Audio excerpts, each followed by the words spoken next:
जय सीताराम। बहुत बार देखा है, आपने सुना भी होगा और ये प्रश्न बार बार उठता है कि हम बहुत से भगवानों की पूजा करते हैं, या कहेंगे हिंदू धर्म में बहुत भगवान हैं। बहुत शब्द जुड़ता है पर वास्तव में ऐसा नहीं है। ओम सचित एकम ब्रह्म, ईश्वर एक है और काल चक्र के अनुसार, समय के अनुसार भगवान के स्वरूप बहुत हुए हैं।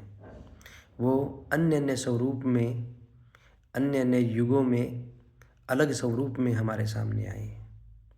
इसलिए हम बहुत से भगवानों की नहीं, भगवान के विभिन्न स्वरूपों की पूजा करते हैं, उनको देखते हैं समय के अनुसार।